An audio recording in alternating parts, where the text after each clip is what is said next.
passe à la deuxième conférence, qui sera présentée par professeur Patrice Rodien, chef de service d'endocrinologie au CHU d'Angers en France, président de la Société française d'endocrinologie, coordinateur du centre de référence des maladies rares, de réceptivité hormonale, un grand thyroïdologue et endocrinologue qui va nous parler des traitements radicaux dans la maladie de Basedow.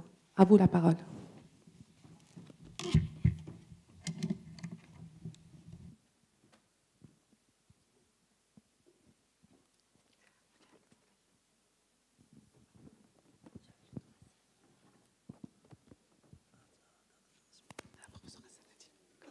Qu'on installe.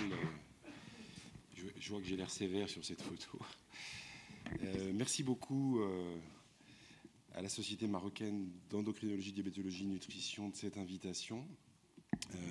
Et effectivement, je travaille à Angers. Je vais passer comme ça.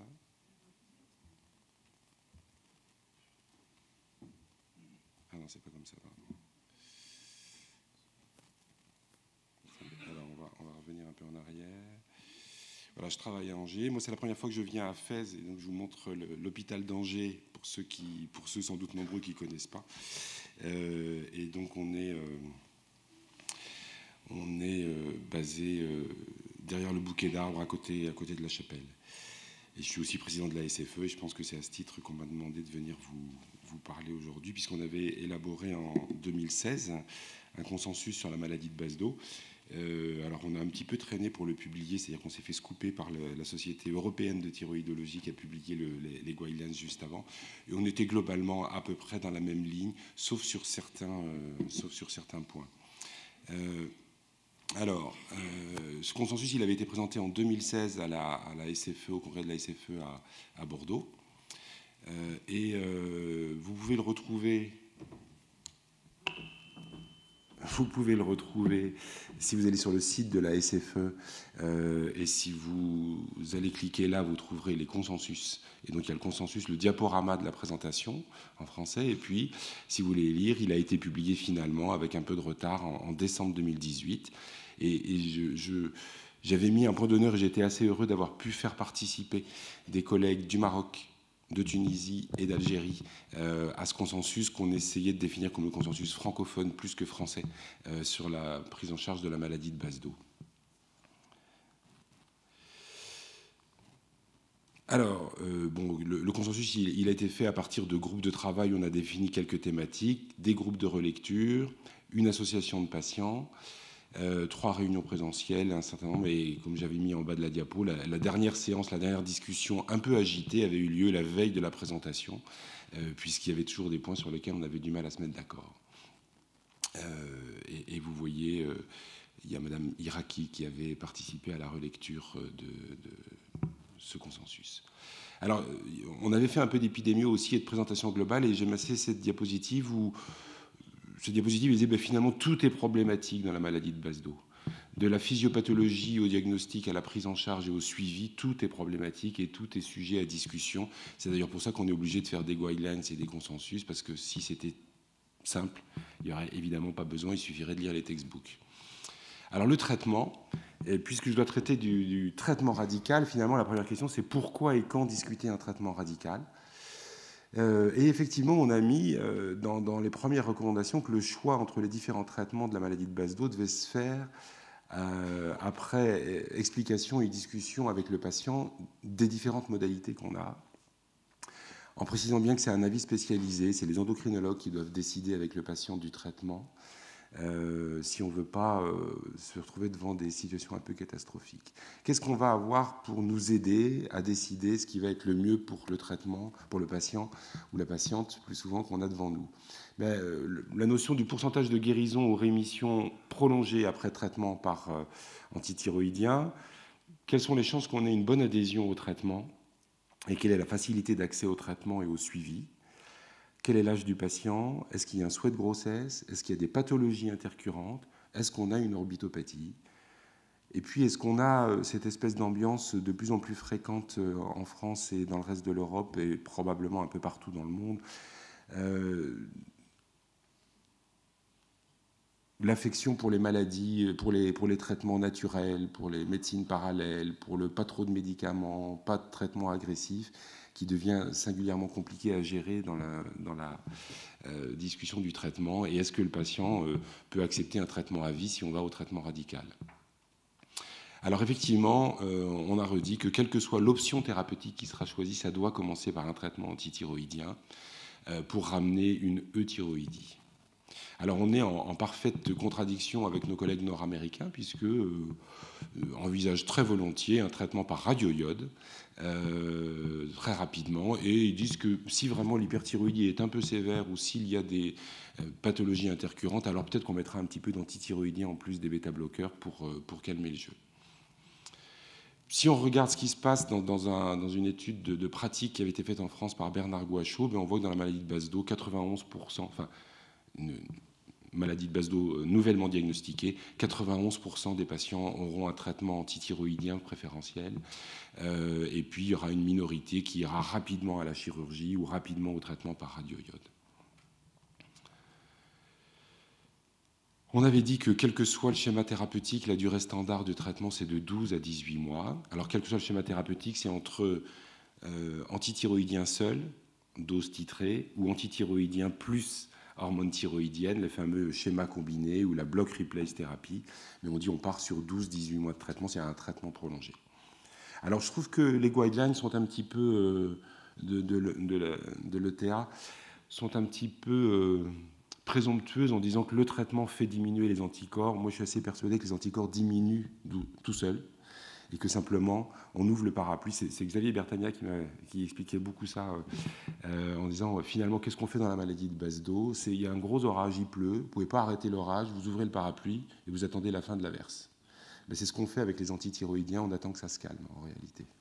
Et on évite que le patient meure d'hyperthyroïdie avant que ça se calme avec nos antithyroïdiens. Alors, il y a cette recommandation qui dit que la mesure du taux d'anticorps est conseillée à l'issue de la durée standard de traitement afin d'évaluer les risques de récidive. Et on avait coté ça 1, c'est-à-dire il y a des preuves de ça, et c'est une forte recommandation. Moi, je ne suis pas d'accord avec le fait qu'il y a des preuves de ça. C'est une très mauvaise valeur prédictive. C'est-à-dire que les anticorps négatifs à la fin du traitement ne garantissent absolument pas l'absence de rechute. Ils n'ont de valeur que pour dire, s'ils sont positifs, le patient n'est pas guéri. Et donc, ce n'est même pas prédictif de rechute, c'est prédictif de persistance de la maladie en réalité. Et donc, on dit, OK, s'il y a une rechute, on rediscute les 3 options thérapeutiques. Le traitement médicamenteux, le radioïode ou la chirurgie. Et on dit aussi, finalement, des gens qui veulent rester sous traitement antithyroïdien au long cours. Ce qu'on n'aimait pas beaucoup, on avait plutôt tendance à dire, bon, maintenant, il faudrait sortir de cette maladie et aller au traitement radical. Eh bien, c'est pas inenvisageable, à condition que le patient accepte de se plier à une surveillance régulière, ce qui, sur les années, peut être un peu compliqué. Alors, le taux de rémission et rechute. Quand on présente aux patients les chances de succès, on leur dit qu'il y a 50% de risque de rechute. En réalité, c'est 70% de risque de rechute, si on suit les gens longtemps, plus de 10 ans. Donc, ce n'est pas très brillant, le traitement antithyroïdien, quand même. Mais ce qu'on dit aussi, c'est que quand on fait un deuxième traitement par antithyroïdien, une deuxième cure de 12-18 mois, on a de nouveau 50% de chances de succès. C'est-à-dire que si on a gagné 50% avec le premier traitement, on a 50% de rechute par définition, mais dans ces 50% de rechute, on aura encore 50% de succès au deuxième traitement. Et donc, on peut peut-être arriver à quelque chose comme 75% de succès si le patient a été assez patient.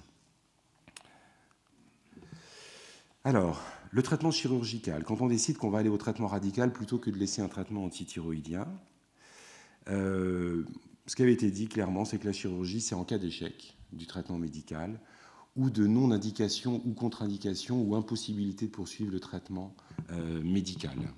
Si on a eu une agranulocytose sous antithyroïdien de synthèse, on est bien évidemment coincé, c'est une contre-indication à la réintroduction d'un antithyroïdien de synthèse. Donc on doit discuter entre chirurgie et radioïode, et c'est souvent dans un contexte un peu d'urgence, et ça sera peut-être plutôt la chirurgie qui sera utilisée.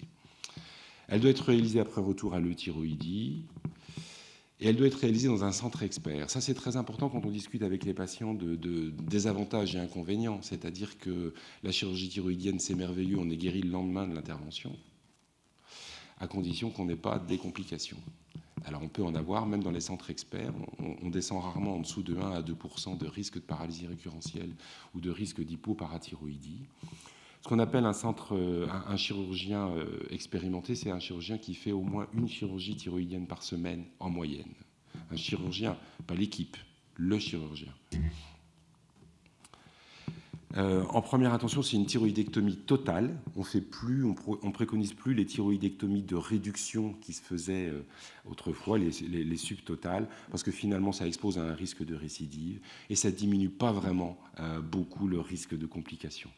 En revanche, on dit que si à la dissection du premier lobe thyroïdien, il y a eu des difficultés, alors peut-être qu'il ne faut pas pousser trop loin et qu'il faut faire une subtotale pour ne pas prendre de risques sur les récurrents ou sur les parathyroïdes. Et les chirurgiens, en refaisant la littérature, disent l'usage du Lugol, c'est une question d'habitude personnelle du chirurgien et il n'y a aucune preuve que c'est indispensable et que ça améliore, que ça diminue le risque de complications, là où les Nord-Américains disent Lugol pour tout le monde. Le traitement par iode 131, il y a les contre-indications absolues, grossesse ou projet de grossesse dans les 4 à 6 mois, l'allaitement, nodule thyroïdien suspect de cancer dont il va falloir s'occuper, et ça sera a priori de la chirurgie, incapacité du patient à suivre les règles de radioprotection, ce sont des éléments importants. Et puis, ce qui a été retenu, c'est de dire que dans la maladie de Basedow, si on fait de l'iode radioactif, eh bien, il faut viser l'hypothyroïdie. On ne vise pas le thyroïdie, on vise l'hypothyroïdie, parce que si on vise le thyroïdie, on a un risque beaucoup plus important de non-guérison et de rechute. Et puis finalement, on va voir que globalement, on n'y arrive pas très très bien.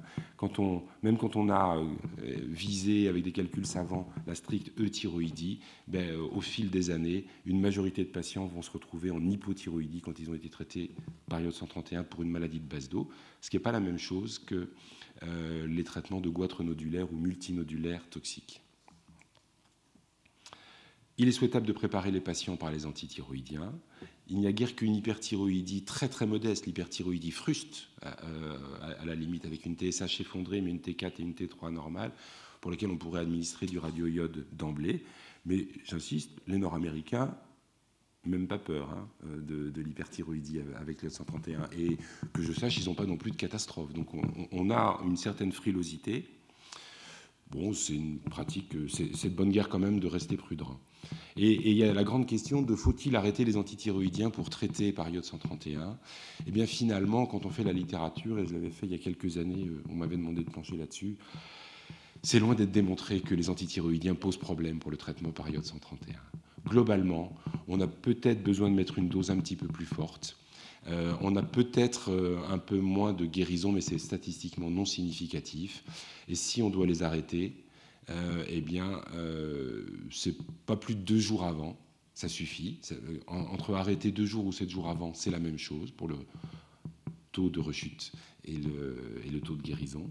Et si on les reprend, c'est entre 5 et 7 jours après, et c'est pour éviter le rebond d'hyperthyroïdie. Alors là, pour l'heure, il est très bien documenté. Si on ne reprend pas l'antithyroïdien après l'iode 131, juste pour quelques semaines, on voit l'hyperthyroïdie redémarrer très vite. Alors, j'aime assez cette diapositive puisqu'on parlait d'algorithme dans le titre du topo. Ce travail de Bonnema qui essaie de déterminer ce qui va faire le succès d'un traitement par radioïode. Eh bien, vous voyez qu'il y a quelques endroits où il y a des flèches rouges ou il y a des croix rouges ou des signes négatifs en rouge. Ça, c'est les choses où on sait qu'il y a un impact. Le niveau de TSH, la présence d'antithyroïdiens, le fait qu'on ait fait une scintille au préalable, le fait qu'il y ait des diurétiques, et puis toute la partie basse du schéma, c'est tout ce qui est susceptible d'interférer avec les chances de succès d'un traitement par radioïode, mais qu'on ne sait absolument pas maîtriser, ni même réellement évaluer. Et donc on en arrive à cette recommandation de la SFE qui consiste à dire qu'il n'y a vraiment aucune méthode qui permet de calculer de façon très très fiable la dose qu'il faut administrer pour atteindre l'objectif euthyroïdie. Et donc, puisqu'on vise l'hypothyroïdie, allons-y franco sur la dose d'iode radioactif et ce qu'on appelle les doses, les activités fixes, les méthodes fixes et semi-fixes. Ça consiste à dire on fait quand même une scintigraphie courbe de fixation pour avoir une idée de la captation, parce qu'on doit toujours chercher la dose la plus faible nécessaire as low as possible. Et on dit que finalement, on va décider, est-ce que c'est 5 millicuries, est-ce que c'est 8, est-ce que c'est 10 ? On va rarement à 15 dans les maladies de base d'eau. Donc c'est une louche ou une demi-louche d'iode radioactif. Et les calculs très savants sont globalement en échec. Donc il y a le risque d'aggravation ou d'apparition d'une orbitopathie basedovienne quand on fait du radioiode. Si le sujet est fumeur, s'il a déjà une orbitopathie, s'il a un taux élevé d'anticorps antirécepteurs de la TSH. Mais en regardant les travaux, il n'y a pas de contre-indication formelle au traitement par iode 131 en cas d'orbitopathie, mais, il faut aller tout de suite au bas de la diapo, réservé à des orbitopathies minimes ou non évolutives, peu actives, encadré de précautions particulières, engagé à l'arrêt du tabac, éventuellement, avoir eu un avis ophtalmologique spécialisé au préalable pour être sûr qu'on n'a pas des choses plus sérieuses que ce qu'on voit de façon simple à l'examen clinique, un suivi rapproché, et éventuellement une corticothérapie orale pour encadrer cette irathérapie pendant plusieurs semaines. On mettra des corticoïdes. Et éviter absolument la survenue d'une hypothyroïdie qui est un facteur d'aggravation. Alors comment on évalue si une orbitopathie est active ? Il y a le score UGOGO, donc, qui a été fait par nos collègues, largement par nos collègues des Pays-Bas, mais c'est un consensus européen. Il y a 7 items à rechercher et c'est très très simple en réalité. C'est un questionnaire et un examen clinique. Il n'y a pas besoin d'être ophtalmo. Si on a plus de 3 critères sur les 7 qui sont positifs, c'est une orbitopathie active. Et donc on doit devenir prudent. Si on est en dessous de 3, on considère qu'il y a peut-être une orbitopathie éventuellement très impressionnante, mais elle est peut-être séquelaire et elle ne doit pas nous empêcher de faire du radioiode. En tout cas, elle ne doit pas nous empêcher systématiquement de faire du radioiode. Ah, j'ai fait une bêtise. Donc si on regarde le risque d'aggravation ou d'orbitopathie, ce que vous voyez, c'est le risque d'aggravation ou d'apparition d'une orbitopathie selon qu'on a fait de l'iode 131 ou un traitement antithyroïdien au fil des années. Donc les courbes en pointillé, c'est l'iode 131. Le carré en haut à gauche, c'est toute la population. Le carré en haut à droite, c'est les fumeurs comparés aux non-fumeurs. Et vous voyez que le tabac est un facteur de risque majeur d'orbitopathie. Et puis, quand on regarde l'iode 131 versus traitement médical chez les non-fumeurs, l'iode 131 comporte un risque évident. Et quand on regarde chez les fumeurs, l'iode 131 majore encore le risque d'orbitopathie. Les deux risques se potentialisent. Et donc, on peut se retrouver avec un risque de 40% d'augmentation ou d'apparition d'une orbitopathie avec l'iode 131, ce qui devra soit contre-indiquer le radioiode, soit l'encadrer par des corticoïdes. Parce qu'il y a quand même un élément qui est important, c'est que l'orbitopathie sévère, c'est un facteur de risque statistique de rechute de l'hyperthyroïdie. C'est la même maladie qui est sévère. Et donc, on est dans une situation où, parce qu'il y a une orbitopathie, on ne veut pas faire de traitement radical. Parce qu'on ne fait pas de traitement radical, la maladie persiste et on entretient une espèce de cercle vicieux. Le cercle du haut, le disque du haut, vous montre des sujets avec orbitopathie peu active. Et vous voyez qu'après un premier traitement par antithyroïdien de 12-18 mois, on aura 42% de rémission prolongée et on aura, l'image en miroir, 58% de rechute. Dont 49% vont aller au traitement radical. Le disque d'en bas, c'est les patients avec orbitopathie active et plus sévère, et vous voyez que vous n'aurez que 8% de rémission après une première cure d'antithyroïdien. Donc on peut dire, on ne peut rien faire de plus parce que l'orbitopathie est sévère, ou on dit, peut-être qu'il faut essayer de sortir du cercle vicieux. Et c'est ce que je vous ai illustré ici. Vous avez une ophtalmopathie un peu préoccupante. Ça paralyse à peu près tout le monde, les ophtalmos, les endocrinos, les chirurgiens, les médecins nucléaires. Personne ne veut toucher ce patient ou cette patiente. On dit, patienter, ça va aller, ça va s'arranger, ça s'arrange tout seul. On fait un traitement médical, il y a une rechute ou une persistance, on est toujours dans l'ophtalmopathie sévère, on continue le traitement médical et on passe à une ophtalmopathie pérenne et une maladie de base d'eau pérenne. Donc je suis assez partisan, mais c'est une décision qui est toujours très très difficile à prendre parce qu'on a toujours peur d'avoir une catastrophe derrière. Que quand on a une ophtalmopathie, alors on voit des gens qui traînent comme ça depuis des années, de dire il y a un moment, on va calmer le jeu de l'ophtalmopathie éventuellement avec des bolus de corticoïdes et on va enchaîner avec une thyroïdectomie chirurgicale. Éventuellement, on refera des bolus dans la foulée et finalement, ça se passe pas trop mal.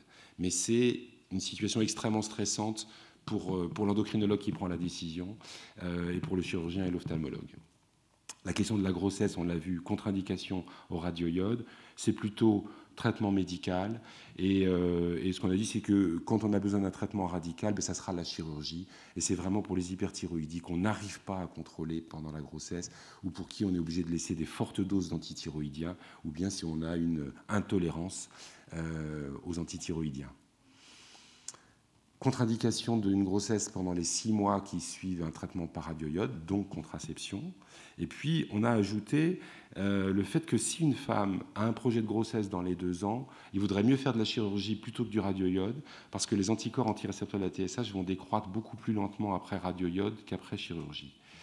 Et alors, on est en contradiction totale avec et ça a été montré par Lorbert, ce que vous voyez, la courbe qui remonte, c'est ce qui se passe après radioïode, c'est le taux des anticorps antirécepteurs de la TSH, et vous voyez que 2 ans après, vous êtes au même niveau que vous étiez avant de traiter, si vous avez fait du radioïode. Donc, comme les anticorps antirécepteurs de la TSH, ça va être un élément déterminant du suivi de la grossesse et du risque fœtal, c'est plutôt chirurgie si on veut un traitement radical. Mais les Américains nous disent non, justement, s'il y a un projet de grossesse, faites du radioïode. Pas pour une grossesse dans les 6 mois, mais au-delà. Chez l'enfant, plutôt antithyroïdien et traitement prolongé. Et traitement prolongé, c'est 36 mois chez l'enfant et l'adolescent, et c'est même des durées de traitement parfois de 5 ans de traitement. Le PTU n'est pas indiqué chez l'enfant à cause du risque majoré d'hépatotoxicité. Les Nord-Américains disent que chez l'enfant, on peut faire des antithyroïdiens, de la chirurgie ou du radioïode sans problème. Donc on continue à dire que le traitement radical, ce sera si on a une contre-indication, une intolérance aux antithyroïdiens, si on n'y arrive pas à contrôler la situation, et en général c'est un problème de compliance, et c'est vrai que c'est pas très bien de laisser un gamin ou un adolescent en rechute permanente d'hyperthyroïdie parce qu'il va être en échec scolaire, on va avoir des soucis médico-sociaux en réalité, ou après rechute d'un traitement médical, et on dit c'est plutôt la chirurgie. Un élément important, c'est de dire que la chirurgie thyroïdienne de l'enfant doit être faite par un chirurgien thyroïdien, même si ce n'est pas un chirurgien pédiatrique. Le chirurgien pédiatrique opère très peu de thyroïde, et il vaut mieux que ce soit un chirurgien d'adulte qui vienne opérer l'enfant dans un service de chirurgie pédiatrique, ou qui vienne assister le chirurgien pédiatrique, plutôt que le chirurgien pédiatrique qui va se lancer dans cette chirurgie-là, qu'il fait 1-2 fois par an éventuellement, avec un risque de complications plus important.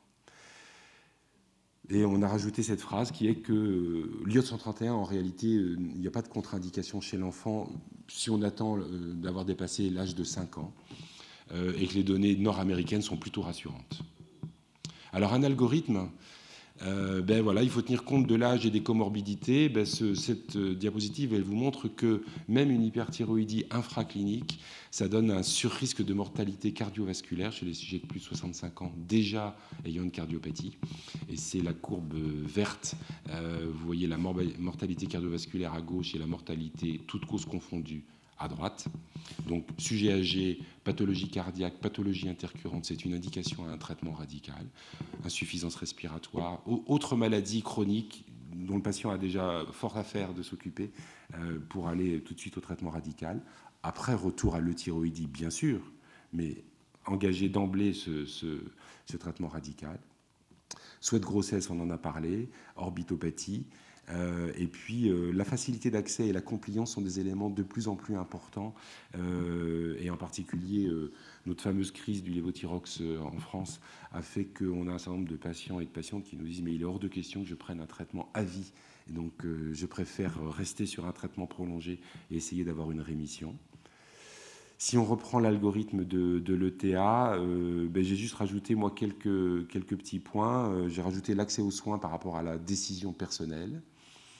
Le taux des anticorps dont ils font un élément clé, il n'a de sens pour moi que la positivité à la fin du traitement qui vous dit que le patient n'est pas guéri et doit vous faire discuter la prolongation du traitement, ou je suis un tout petit peu en porte-à-faux par rapport à ce qu'a dit mon collègue tout à l'heure. Moi, je pense qu'on peut aller à un traitement radical, mais avec des précautions, en particulier quant au risque d'orbitopathie.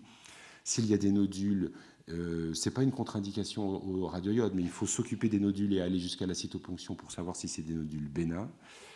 Et puis je rajoute le traitement au long cours par antithyroïdien. Ça s'est toujours un petit peu fait avec des patients qui ne voulaient pas de chirurgie ou qui ne voulaient pas de radioïode. C'est des demandes de plus en plus fréquentes maintenant du traitement prolongé. On faisait plutôt ça pour des personnes âgées en disant, bon, au fond, 80 ans, maladie de baisse d'eau, on peut peut-être continuer avec la petite dose de méthimazole ou de carbimazole et ce n'est pas très grave. Voilà, donc j'en ai terminé avec cette présentation et vous le savez peut-être pas, mais la SFE fête ses 80 ans en 2019 et nous vous invitons tous à venir les fêter avec nous. Il y a le congrès européen d'endocrinologie qui se passe à Lyon cette année, en mai, et juste avant, il y a la journée de la SFE. Donc ça se passe à Lyon. Il y aura des sympos, des controverses, des déjeuners, débats, un consensus sur les dysthyroïdies du sujet âgé. C'est-à-dire qu'on a essayé sur une journée de condenser au maximum pour que toute la communauté endocrinologique en ait pour son prix, pour sa dépense. Le CE, c'est beaucoup de plénières, de symposia, de midi experts. Nous avons obtenu de l'ECE qu'il y ait la traduction simultanée en français pour les plénières et les séances de remise de prix. Donc pour les gens, et a priori il n'y a pas de raison qu'il y en ait moins qu'en France, que l'anglais rebute un petit peu, il ne faut pas hésiter à venir quand même, il y aura des belles conférences. Et puis si on s'inscrit au congrès de l'ECE, la SFE vous offre la journée de la SFE. C'est la SFE qui fait des cadeaux pour son anniversaire. Que vous dire de plus? Oui, eh bien, évidemment, une fois que la Société européenne d'endocrinologie nous a fixé la date du congrès, on s'est aperçu que ça tombait pendant le ramadan. Et donc, on s'est arrangé avec la société organisatrice pour qu'il y ait une liste d'hôtels qui proposent des collations tardives après la rupture du jeûne, pour que le ramadan ne soit pas un obstacle à venir à la SFE fêter les 80 ans. Merci de votre attention et merci de l'invitation.